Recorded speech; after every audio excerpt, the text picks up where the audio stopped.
A stable trend that remains on the chart longer is usually neatly contained in one half of the Keltner channel, in this case staying in the lower half during a downtrend. The chart makes regular contact with the middle and lower lines in such a neat fashion that there can sometimes be the outline of a straight channel. Eventually, when the trend becomes less stable and/or is possibly nearing its end, there's more frequent contact up towards the middle line, and there might even be a few consecutive closes into the upper half. But generally, as long as there's still a bearish advantage, there won't be direct contact with the upper line, and there will eventually be a downswing to carry on the downtrend in a weaker capacity.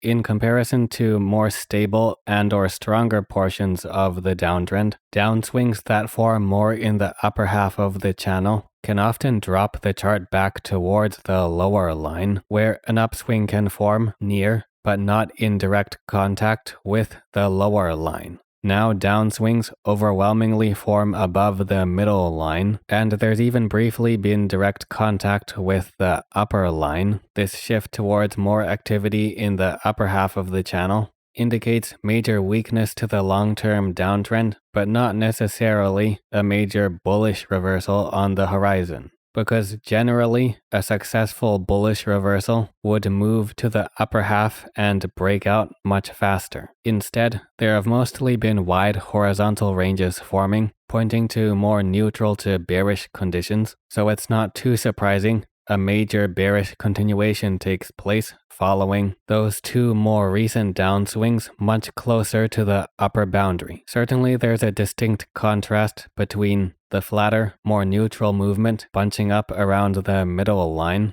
compared to the neat formation of swing points channeling within the lower half of the Keltner channel during well-defined portions of a long-term downtrend.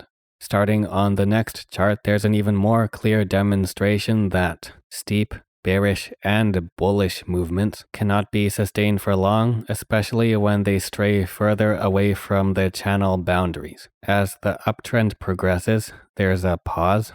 A typical horizontal range forms, contacting around the upper and lower boundaries. It is more neutral to bearish when compared to this more recent second pause that remains more neatly within the upper half of the channel. Next, there's a more prolonged pause, actually channeling into the lower half. It's a slow, moderate retracement, not steering towards a major bearish reversal. This is mainly indicated by no closes below the lower line. Then you may soon notice when there are major continuations, there is often the formation of 3 methods candle patterns.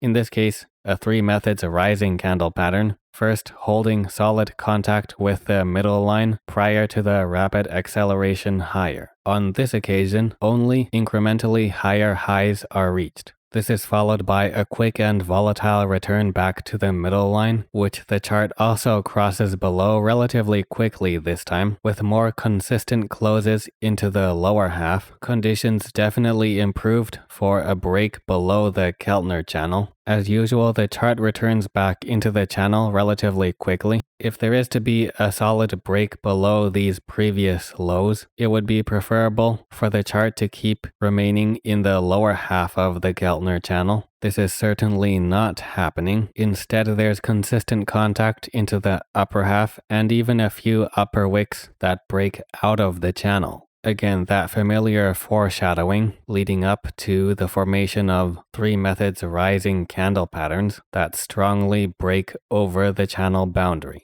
Here's a good demonstration of gradually returning back to the channel and sliding up along the upper line, similar to how a moving average can sometimes provide smooth support. Once again, consistently rebounding above and over the middle line for a stable bullish phase in the upper half of the Keltner channel, allowing for more suitable conditions towards a bullish breakout, continuing the larger uptrend once there are several consecutive closes over the upper line. So there you have it, some of the common characteristics related to Keltner channels during strong and/or stable portions of a trend.